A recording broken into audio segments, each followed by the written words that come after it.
you're right now checking in to board a flight back to Nigeria, and you're boarding an Ethiopian Airways plane. This is a charter. The most important takeaway, certainly for me as Minister of Tourism and International Transport, is that it is time. By the end of this year, our Prime Minister and the President of the bank have said to us, we need to be able to have scheduled flights between the two countries, starting first with a charter and then onwards with scheduled air. This forum is an immediate follow-up of the African Caribbean Summit of Heads of States and Government, which took place last year. And this is to exemplify the desire of the two regions to have a more collaborative interaction. We were separated in the past politically, but now it is reasoned by the leading figures in this arrangement that we can then reunite economically. And that is the essence of it. So what is happening now is that Africa and our brothers in the Caribbean are looking at working together economically so that they will be able to penetrate the global value chain, because individually we are not strong enough to do so. And since the AFCFTA is already brewing in Africa, it is important to find allies in this hemisphere so that we will be able to increase our penetration into the global value chain. I thought the conference is a massive step in the right direction in terms of boosting relations between Africa and the Caribbean. I think there's a lot of business opportunities on the two sides of the Atlantic. Like the Prime Minister of Barbados said, if we can cut out the middleman, we'll be able to retain a lot of the profits for Africa and as well as the African diaspora. So I thought it was a fantastic conference. It's something that needs to happen to build that bridge across the Atlantic. My name is Iona McCrath. I'm from Kenya and from the brand Kiko Romeo. We're a fashion business based in Kenya, made in Africa. And we came to the conference to show. We did a fashion show alongside a bunch of other designers from Africa and the Caribbean. And it's been a really amazing experience. I'm sure you've met quite a number of the Caribbeans here in Barbados about African fashion. What are the things you've heard from them? What did you tell them about what you're doing in Kenya? And where is the line of collaboration and cooperation between the two regions when it comes to entertainment, when it comes to fashion and creative arts?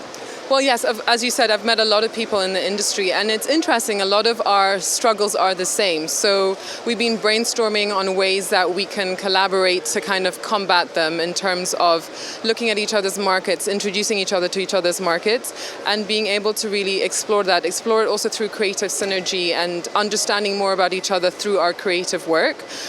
So building and going forward, we're hoping to explore each other's markets, selling in Barbados, having some of the designers from here selling in our different regions in Africa, and then really being able to kind of communicate and convey our different cultures to each other. Do you see real business partnership opportunities between Kenya in terms of what you're doing in fashion and in Barbados across the Caribbean? Do you see that happening as soon as possible? Definitely. I mean, there's a huge amount of synergy in terms of economic growth. We've already had some buyers that are interested in our products, and so it's tangible. And I think that's what this conference has shown, is that there's tangible change that's about to happen, and it's possible.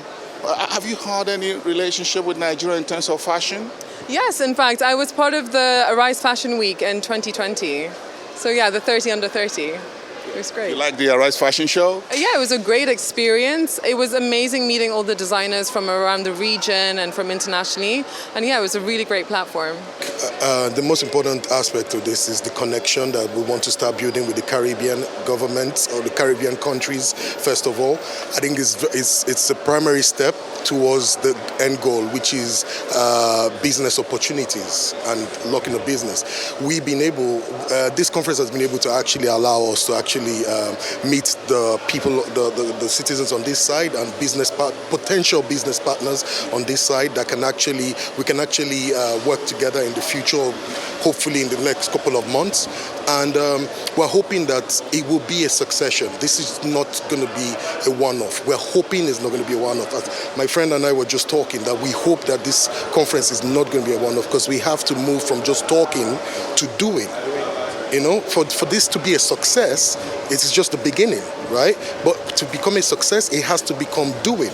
You know, so that's really the plan. That's really what I'm going to take from this. Who do you think should drive this moving forward? More of the private sector, more on the government side, or a little bit of both sides? Both sides, to be honest. The government is genuinely overwhelmed. There's no doubt about it. Private sector has a lot of have a lot of power in this case because they are a driving force. I mean, they want to make everybody wants to at least make some good profit. They want to be able to have connections, seamless business. But the seamless business cannot happen without the government's policies, the right policies from the government being opened up so that this. Policies or initiatives like this can work. You know, it has to be both the private and the government. That's really what I would say. First and foremost, I've learned a lot more about the Caribbean, and I walked over to the wall of the Builders of Barbados wall yesterday, and I found my surname on it. So that was quite interesting to see. But apart from that, opportunities. There are a lot of opportunities here in energy, in health, in infrastructure.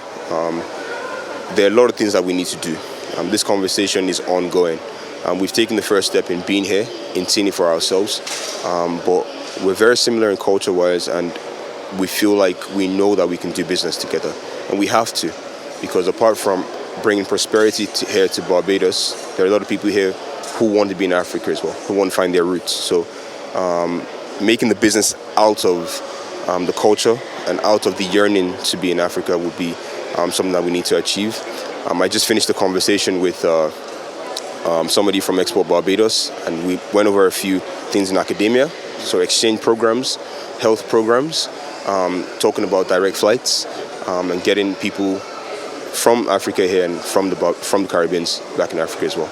So generally, these are what we're looking at. It's an ongoing conversation. There are no set in stones yet. There are no specifics yet. But like I just said, it's an ongoing conversation and we need to have them. Yeah. We've enjoyed the hospitality of the government and the people of Barbados representing other Caribbean countries over the past 3 days for this very intensive, first ever, comprehensive discussions and talk and exhibitions of what Africa has to offer along the corridor of the Atlantic with our brothers and sisters across the oceans. But now it's time to say goodbye, and we hope that the spirit and the discussions here will live on and come to performance in the next days and weeks and months and the years to come. For Arise News, I am Bosin Namofaye saying good night to everyone, and I'll see you next time.